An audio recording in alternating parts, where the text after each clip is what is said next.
Salut tout le monde, c'est CZ James. Eh bien écoutez, je suis particulièrement très heureux et très enjoué de vous retrouver donc aujourd'hui sur ma chaîne Les Reviews du Sanctuaire, donc pour cette 10e chronique dans laquelle je vais vous parler donc du guerrier divin Alpha, donc Siegfried de Dub EX par la marque Bandai. Donc figurine qui était très attendue. Donc nous avions eu un proto donc en 2017. Puis plus de nouvelles et finalement donc une très belle surprise donc avec une sortie au Japon donc en décembre 2019, puis donc une sortie donc dans nos contrées européennes donc en ce mois de janvier 2020. Et bien écoutez, sans plus attendre, donc nous allons commencer donc par la présentation de la review et donc nous allons faire donc ensuite le tour de la boîte. Donc cette review, donc vous allez donc me retrouver par la suite donc pour mon unboxing dans laquelle donc je vais ouvrir donc en direct et découvrir donc cette figurine avec vous. Ensuite, vous allez donc avoir droit à la présentation du contenu. Donc on va faire un petit peu le point donc au niveau des pièces. Ensuite, donc le montage dynamique du totem, suivi du montage dynamique du personnage. On va passer donc à une longue session donc posing. Et donc moi je vous retrouve ensuite donc pour faire le bilan donc de cette petite merveille. Maintenant bah écoutez, on va commencer par regarder la boîte ensemble. Donc cette boîte, on peut s'apercevoir donc on a une boîte qui est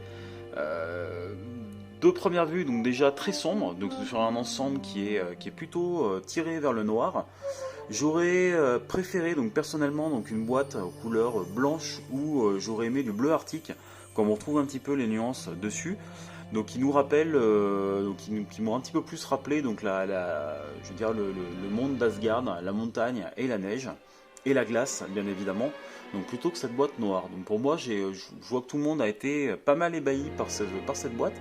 Ça n'a pas forcément été mon cas, donc elle en reste quand même très jolie avec des jolis points de fidélité donc par rapport donc à l'univers d'Asgard. Donc ça on va en reparler tout de suite.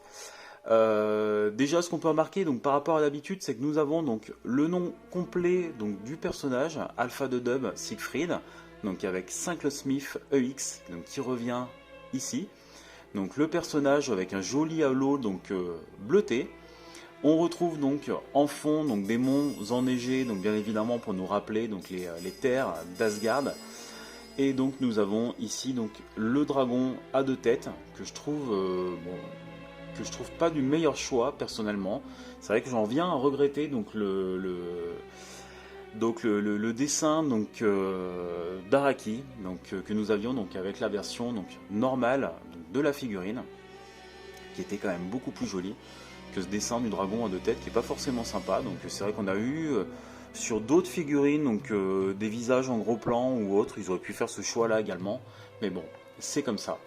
On retrouve bien évidemment également donc le logo donc des chevaliers donc du Zodiaque, des textes en japonais donc je ne sais pas ce que ça veut dire, bien évidemment le logo donc de la gamme Midclose EX, le petit logo bleu donc Bandai, le logo donc Tamashii. On retrouve donc ici donc le petit logo donc en surbrillance, je vais vous l'approcher pour qu'on puisse le voir donc de plus près, je sais pas si on le voit, donc le logo Tamashii, donc Quality, on retrouve ici.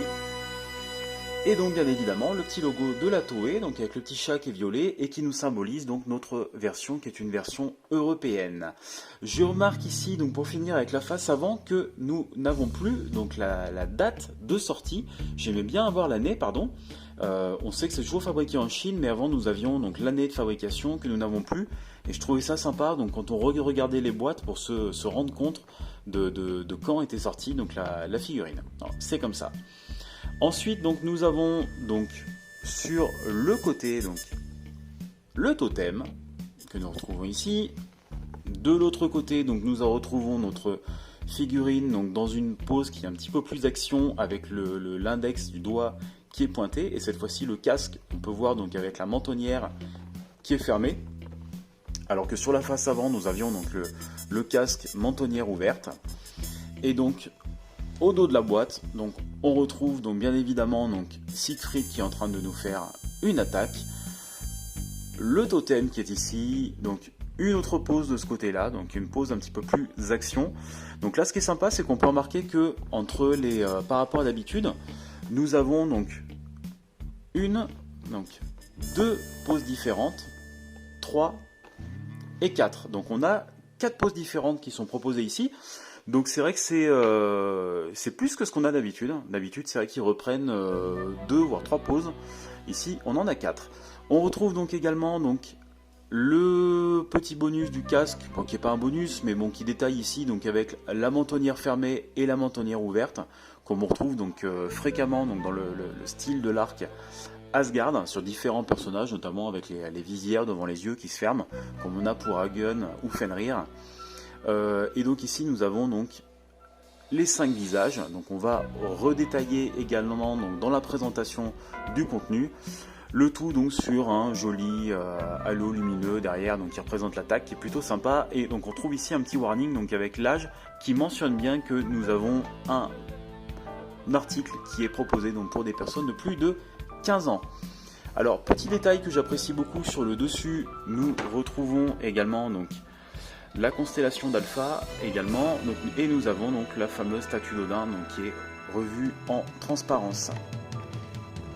En dessous, donc, nous avons donc les mentions habituelles, donc encore avec Siegfried, et je dirais même encore une nouvelle pose que nous n'avions pas vue avant, donc avec casque à la main, donc c'est même pas 4 poses, c'est 5 poses qui nous sont proposées sur la boîte, donc ça c'est vraiment sympa. Et petit détail fidélité, donc on retrouve également, nous avons donc en transparence, c'est très léger, donc les anneaux des Nibelungen que nous retrouvons donc dans chaque angle, donc des 6 faces de la boîte.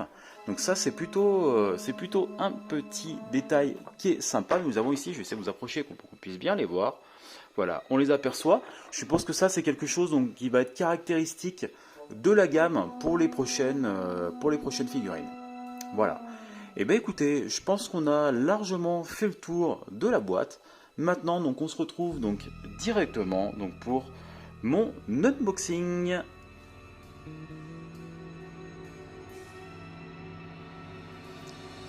Nous y sommes, et bien écoutez, je vais donc procéder à l'unboxing de cette magnifique boîte de Siegfried.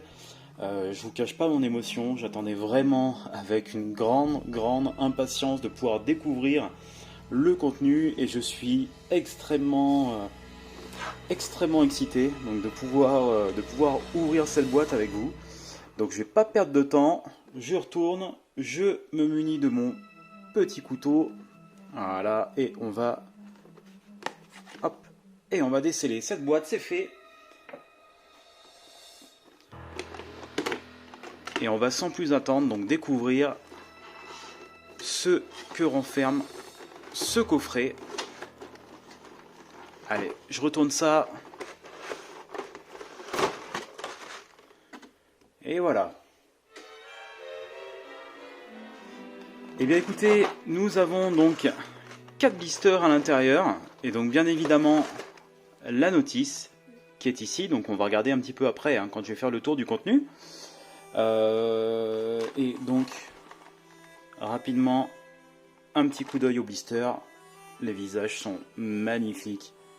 Il est vraiment superbe. Alors c'est vrai que j'avais vu ça, c'est que c'est dommage d'avoir laissé les mains rouges et pas couleur chair dessus pour ceux qui veulent s'amuser à customiser une tenue civile dessus.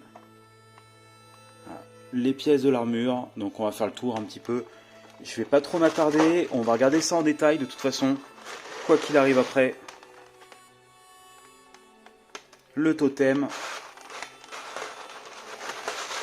Et donc le dernier blister qui renferme donc la cape. Je sais pas si je vais l'utiliser, alors on verra pour les posings, peut-être au moins, enfin en tout cas dans ma vitrine, il n'y aura pas de cape, ça c'est sûr. Mais on verra par la suite. Pour les posings, peut-être que je vais la mettre pour vous la présenter avec. Hop, et donc la dernière pièce donc, qui permet de faire la queue du dragon. Et ben voilà, et ben écoutez, il est là. Il est là, je suis vraiment content, vous pouvez pas vous imaginer à quel point. Et puis moi je vais me faire un plaisir de déballer tout ça. Et je vous retrouve donc pour le tour du contenu. C'est parti.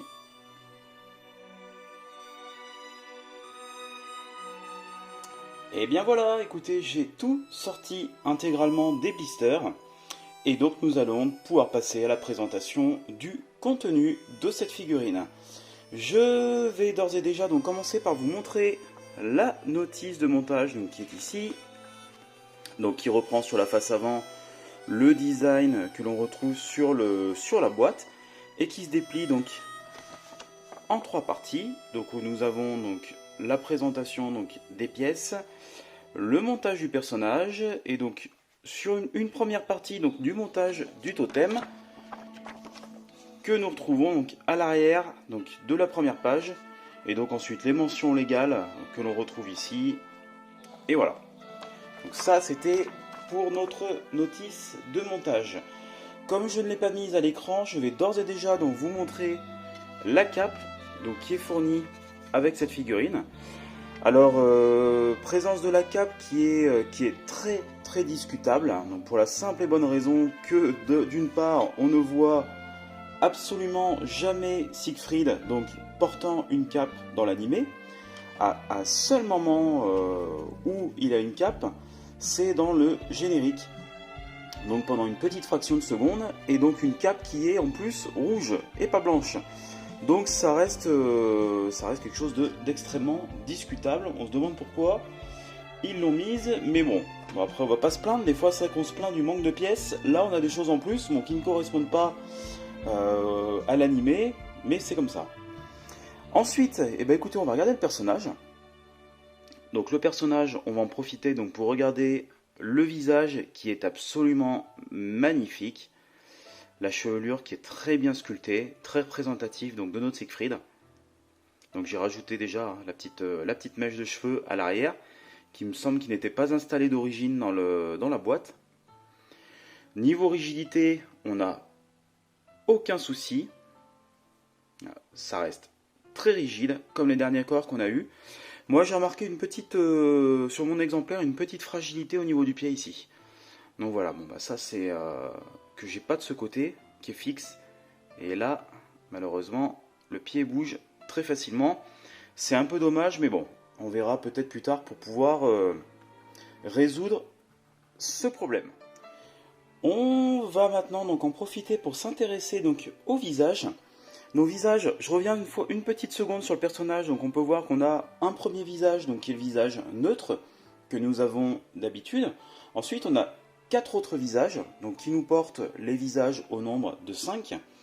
Donc un superbe visage, qui est sûrement celui que j'utiliserai pour ma pose finale, donc avec un petit sourire en coin, donc ça j'aime énormément, donc avec un petit rectus, qui lui donne vraiment un air supérieur, que j'aime beaucoup. On a ensuite donc un visage hurlant avec le regard donc, qui est droit. Et un deuxième visage hurlant que nous avons avec le regard en coin. Donc voilà, bon après, nous avons donc un quatrième visage.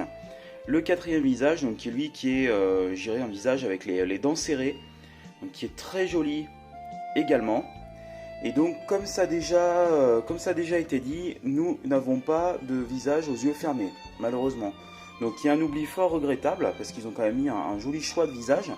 Bon, à la limite, personnellement, j'aurais peut-être enlevé le visage, donc hurlant, regard en coin, qui fait un petit peu doublon, pour mettre donc un visage aux yeux fermés. Et bon, c'est comme ça. Ensuite, donc comme d'habitude, nous allons donc parler des mains. Donc comme d'habitude, vous allez avoir donc les mains en gros plan dans un cadre. Donc je ne vais pas les prendre directement. Une fois de plus, alors on a un choix un petit peu étrange de la part de Bandai et un petit peu discutable. À savoir qu'on a 1, 2, 3 paires de mains, donc plus une main avec donc qui permet de pointer donc du doigt avec l'index. Et on a donc finalement donc les traditionnels poings fermés, mais on a 2 autres paires de mains donc qui changent complètement de ce qu'on a d'habitude. À savoir qu'on n'a pas vraiment donc les mains grandes ouvertes et on n'a pas vraiment les mains semi-ouvertes. Donc c'est quelque chose qu'ils auraient pu rajouter les 2 autres derrière. Donc c'est quand même appréciable d'avoir des variantes. Mais au final, ils nous ont mis des variantes, mais ils nous ont enlevé ce qu'on a l'habitude d'avoir avec les Mythos EX. Donc là, une fois de plus, je m'interroge un petit peu. Je remarque aussi, je vais quand même prendre celle-ci. J'ai eu des soucis de peinture un petit peu sur les mains. Je sais pas si vous voyez directement. On voit là, vous voyez, la peinture bleue, elle bave au niveau de l'index. Et ça, donc, je le retrouve un petit peu sur toutes les paires de mains. Si on prend celle-ci par exemple. Voilà, vous voyez. Entre les doigts, c'est pas top top. Donc ça, c'est pareil, c'est quelque chose qui m'embête un petit peu. J'ai à la limite l'habitude d'avoir ça sur de vous parler de ça donc sur des figurines de marques alternatives, mais pas sur du Bandai. Donc c'est quand même un petit peu dommage. Et donc pour revenir donc aux mains que nous avons, donc on a donc cette paire de mains donc qui ressemble un petit peu à une main d'attaque avec donc vous voyez deux doigts donc qui sont joints et deux autres donc en position un petit peu agressive d'attaque. Cette main elle est plutôt sympa, c'est-à-dire que c'est un peu une main semi-ouverte en fait avec l'index qui est un petit peu également levé. Donc c'est plutôt très bien, mais voilà, c'est quand même dommage de ne pas avoir le contenu que nous avons d'habitude avec les Mythos EX. Eh bien écoutez, on va s'arrêter au reste des cheveux maintenant avant de passer donc à l'armure. Alors là par contre, le gros point positif de cette figurine, c'est clairement cette petite mèche, donc qui remplace donc la partie arrière. Donc quand on met le casque, et on a enfin la mèche avant, donc qui faisait défaut sur la version classique. Donc j'avais vu certaines personnes qui l'avaient customisé sur la classique, je trouvais ça très sympa, et là ils ont pensé à le faire. Donc là c'est vraiment super top. Donc là on a vraiment la mèche de cheveux donc qui tombe devant l'armure, qui lui donne une classe inouïe.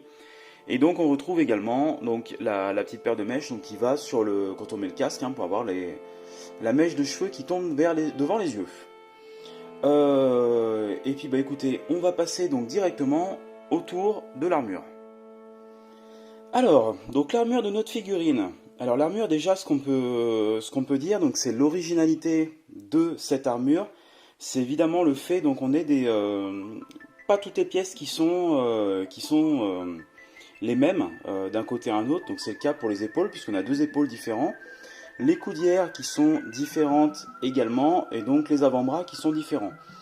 C'est quelque chose qui fait l'originalité du personnage, qu'on retrouve également donc sur, alors pas tout à fait dans les mêmes proportions il me semble, mais qu'on retrouve sur le personnage de Mime, et qui est quelque chose quand même d'assez original donc dans la gamme Asgard. Donc on va commencer par le casque. Regarder, donc vous allez voir que cette armure elle est quand même pas au niveau peinture, c'est pas exemple de défaut. Vous voyez ici on peut apercevoir qu'on a des petits points, donc des petits points blancs. Ça manque voilà, des petits manques à des endroits. C'est jamais trop méchant si vous voulez, mais voilà, quand on regarde de près, il y a des petits défauts. Donc le casque évidemment qui permet donc qui est en hop, je détache ici, qui est en deux parties, donc qui permet de faire la mentonnière.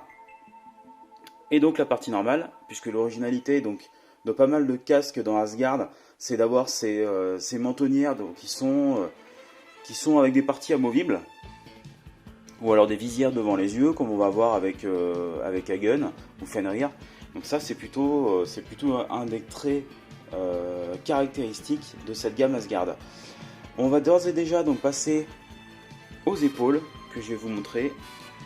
Donc là vous voyez, donc l'épaule, alors enfin l'épaule qui a été repris, qui est enfin fidèle à l'animé. Donc je vais vous faire une mise au point dessus. Et donc on peut voir, vous voyez, c'est pas propre. J'ai des petites traces de griffes par endroit. Alors c'est pas forcément en gros plan la caméra, donc vous voyez derrière là ici, ça accroche un peu quand je passe le doigt. Alors une fois monté, c'est pas de loin, voilà, c'est quelque chose qu'on voit pas forcément. Mais bon, ça reste un petit peu dommage vu le prix des figurines. Et donc la fameuse tête de dragon sur l'épaule avec ces belles nuances donc de violet qui sont magnifiques.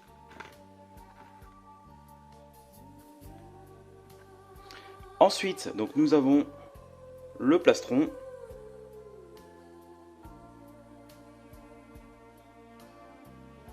Donc l'huile plastron, j'ai pas de souci dessus, pas de défaut apparent.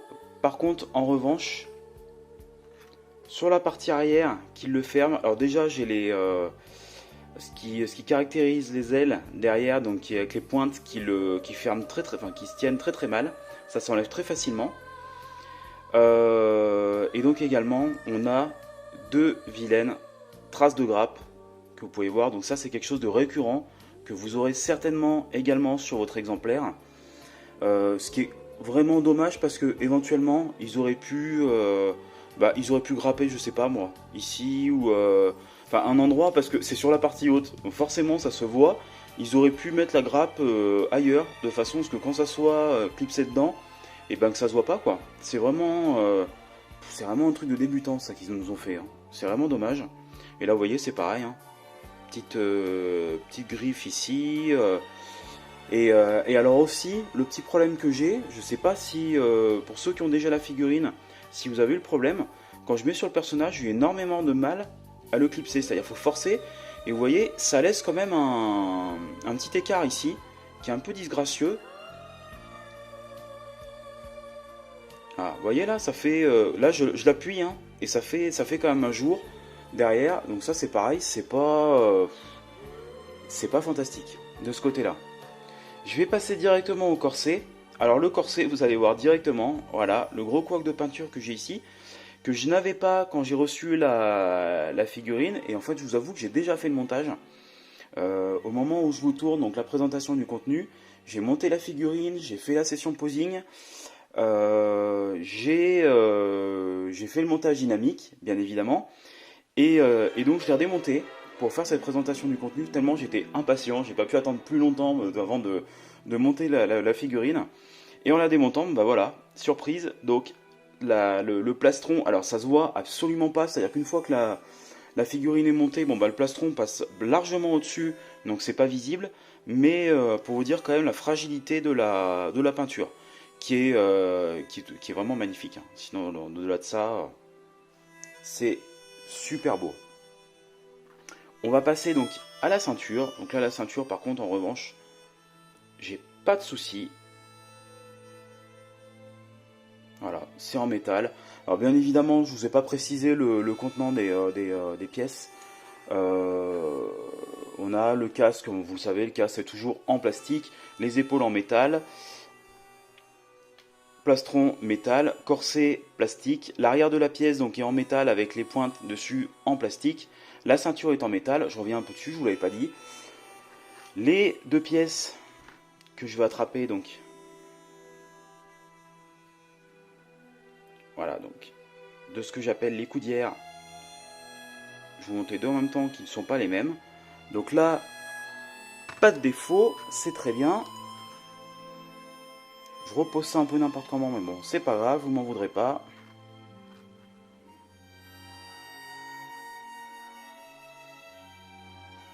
On va faire la mise au point. Les avant-bras, et là vous voyez c'est pareil, hein. On aperçoit très légèrement sur les arêtes, c'est pratiquement du défaut à la CS modèle là qu'on a là. Voyez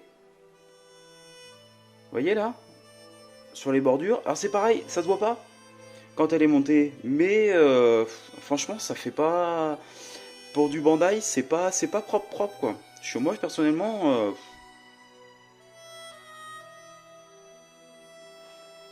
je suis un peu déçu quand même de ce côté-là par rapport à la qualité des éléments. Hein. On en reparlera donc dans le bilan.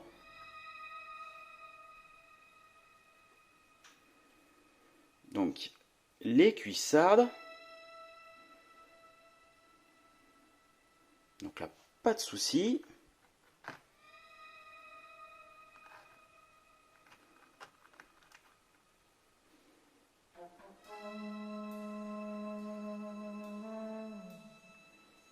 Donc les genouillères. Et pour finir donc avec l'armure, on va passer aux jambières.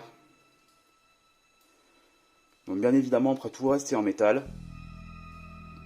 Et donc là pas de gros soucis particuliers à signaler. Donc bien évidemment En dehors de ces soucis de peinture, je pense que vous en aurez également, à mon avis, à différents endroits. Je pense que c'est quelque chose qui va être récurrent. Pour finir, on va regarder donc le squelette du totem. Donc le totem, donc le squelette du totem qui est absolument magnifique, avec toutes ses couleurs. Donc là, bien sûr, pas de souci.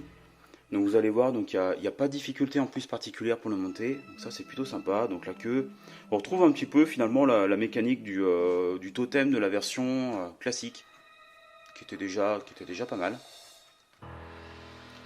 Et donc les deux ailes, bien brillantes, donc qui dénotent en plus avec les couleurs violettes utilisées pour ce personnage. Et voilà. Et bah écoutez, on a fait le tour donc de notre contenu, présentation. Maintenant, donc, on va passer tranquillement à la session montage du totem dynamique, la session montage du personnage dynamique. Ça va enchaîner derrière sur une longue session posing. Et moi, je vous retrouve pour mon bilan.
bien écoutez, je vous retrouve donc pour la dernière partie de notre vidéo, donc où nous retrouvons donc notre figurine de Siegfried devant donc une résine d'une statue d'Odin que vous avez pu découvrir donc dans la session posing, accompagnée donc de sa boîte.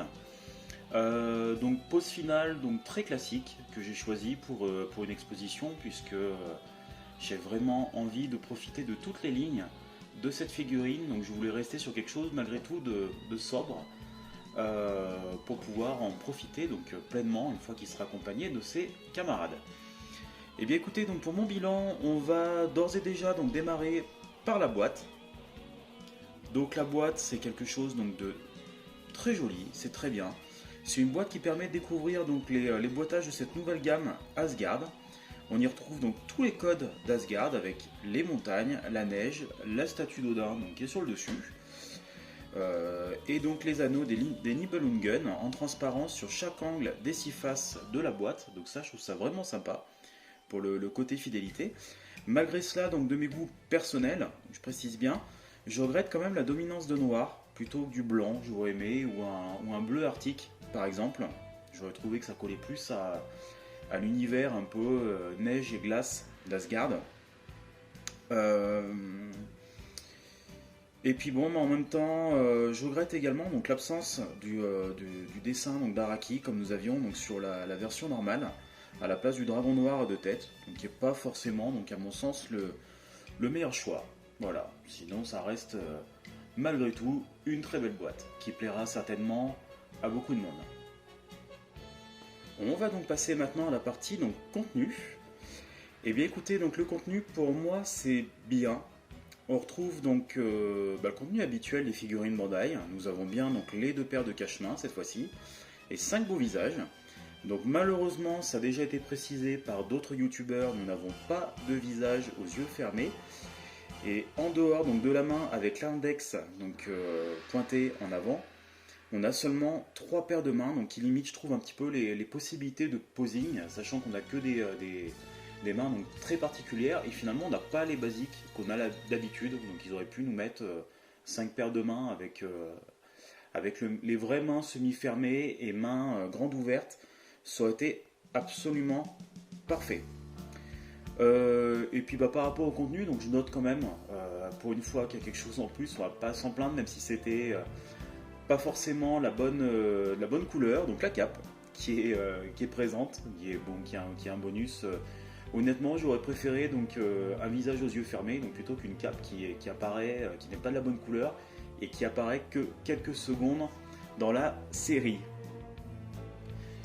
Concernant donc la rigidité, eh bien écoutez, là c'est très bien, il n'y a absolument rien à redire. Donc concernant le corps, c'est dans la lignée des dernières productions Bandai, donc c'est très très rigide, pas de souci. Donc je note par contre donc une faiblesse dans le pied droit de mon exemplaire, mais donc c'est sans doute un défaut donc propre à ma figurine. Donc voilà, je pense pas que beaucoup de monde avoir eu ce petit défaut. Voilà, je verrai peut-être à trouver une petite astuce pour pouvoir rigidifier tout ça. Il y a un nouveau youtubeur que j'ai découvert il n'y a pas longtemps d'ailleurs, un illustrateur, qui propose des tutos à ce titre-là. Donc je lui fais un petit clin d'œil. Donc je pense que je vais utiliser sa technique pour rigidifier. Donc il me semble qu'il utilise de la colle Loctite dessus et donc qui permettrait de rigidifier donc les articulations. Donc merci à lui et puis je vais utiliser cette technique je pense pour pouvoir rigidifier le pied de mon exemplaire. On va parler donc maintenant donc, du montage. Et bien écoutez, donc le montage, il n'y a rien à redire, c'est très bien. Pour la figurine, donc il n'y a rien d'insurmontable. Donc, pour qui a l'habitude de monter donc une Close EX, je note des difficultés sur mon exemplaire, encore une fois, pour clipser la pièce qui va dans le dos, où je suis obligé d'appuyer comme un sourd pour pouvoir l'enfoncer, la clipser comme il faut. Donc ça, c'est un peu désagréable. Mais encore une fois, j'en ai pas entendu parler du problème sur d'autres personnes. Donc je pense que c'est vraiment propre à mon exemplaire personnel. Concernant le totem, pas de difficulté. Donc hormis donc, la mentonnière qui s'adapte sur la queue, que j'ai eu du mal à mettre en place lors du montage. Et c'est vrai que la pièce, on a vraiment un petit toto là, à enfoncer. C'est une pièce qui me paraît fragile et j'ai vraiment eu peur de la péter, parce qu'il faut vraiment bien l'encastrer. C'est pas évident, donc c'est la seule chose que je note par rapport au totem. On va parler donc maintenant de la qualité des éléments. Eh bien écoutez, la qualité des éléments, ça reste bien, mais j'ai des petits défauts de peinture sur certaines pièces. Donc c'est jamais hyper méchant non plus, mais c'est des petits défauts à droite à gauche. Et visiblement, donc c'est quand même un problème de série. J'ai pu voir sur différents groupes, il y a pas mal de monde qui a été touché par ce phénomène. Et notamment, donc je note des inhabituels défauts de peinture qui bavent sur les mains. Donc ça par contre c'est quand même très désagréable. On a plutôt l'habitude de voir ça sur des figurines de marque alternative, mais là pour du Bandai, je trouve que ça fout un petit peu mal. Et donc les traces de grappe, bien évidemment, donc que tout le monde a eu, donc sur les parties plastiques du dos, donc qui sont, comme j'en parlais, qui auraient pu être mises ailleurs pour le grappage, et c'est vrai que ça fait pas joli joli. Voilà, c'est un peu dommage de ne pas y avoir pensé. Et puis bon, bah bien évidemment, moi je note quand même aussi, je l'ai dit juste avant, ma partie dorsale, donc qui peine à clipser correctement, qui ternissent quand même pas mal. Pour moi, le tableau, je trouve que c'est quand même de plus en plus inquiétant par rapport à la hausse des prix et la qualité qui est de moins en moins là, je trouve, chez Bandai. Donc j'espère qu'ils vont faire des efforts à l'avenir. La maniabilité, bien écoutez, la maniabilité, c'est top, c'est le pied. C'est vraiment une figurine qui est super maniable, malgré donc une armure qui est très couvrante. Et c'est ce qu'on attend avec cette gamme X. Donc c'est le plaisir, c'est que là on peut vraiment faire tout ce qu'on veut. Et je pense notamment à la prochaine production Asgard qui sera à Gun, qui était une figurine horrible à manipuler avec la gamme classique. On ne peut pas faire grand chose avec. Donc là c'est un véritable bonheur de ce côté-là. Et de ce côté-là, justement, la gamme X remplit exactement le contrat. Et donc le rendu, bah écoutez, le rendu, bah, c'est clairement l'une des plus belles productions Bandai qui lance parfaitement donc cette nouvelle gamme Asgard. Elle dépasse de très loin la version classique qui était déjà très très belle à l'époque. Et donc ma satisfaction, forcément, vous avez deviné, donc c'est évidemment un gros coup de cœur. Donc qui fait battre plus que jamais donc mon cœur de fan de cet arc Asgard. Et donc l'achat, est-ce que je le recommande? Évidemment oui, un grand oui même. Et donc c'est même un achat indispensable à votre collection. Donc je peste malgré tout quand même, à cause des petits défauts énumérés au cours de cette review, donc, mais qui n'entachent pas la beauté donc, de cette figurine qui est absolument magistrale. Et de ce point de vue là, ils ont vraiment fait un boulot incroyable, merci Bandai. Et bien écoutez, donc cette review touche maintenant à sa fin. Donc j'ai été très très heureux évidemment donc, de vous la proposer. C'est une review que j'avais vraiment hâte de réaliser. J'espère qu'elle vous aura plu. Je vous invite donc à me retrouver donc, comme à chaque vidéo donc, sur le groupe Facebook Le Sanctuaire donc, pour pouvoir débattre de toutes les nouveautés et des infos donc, qui arrivent sur l'univers de Senseiya. Je vous invite donc également à regarder donc, les chaînes de mes amis youtubeurs que ce sont donc, les figurines de The CNS qui a sorti donc, il y a quelques temps déjà donc, une magnifique review de Siegfried X, et donc également mon ami Juan Carlos d'Univers Seiya donc, qui lui a sorti tout récemment donc, deux reviews à des nouveautés du mois de février, à savoir donc Shiryu de la Balance et donc Queen de la Mandragore. Et bien écoutez, moi j'en ai fini donc maintenant avec cette vidéo. Je vous dis à très bientôt, donc on va voir quelques surprises. J'espère qu'ils vont vous intéresser. Donc j'attends toujours Kyoko pour faire la review qui devrait arriver prochainement. D'ici là, peut-être d'autres surprises à vous proposer. En attendant, écoutez, je vous dis de bien collectionner et je vous retrouve prochainement. Bye bye!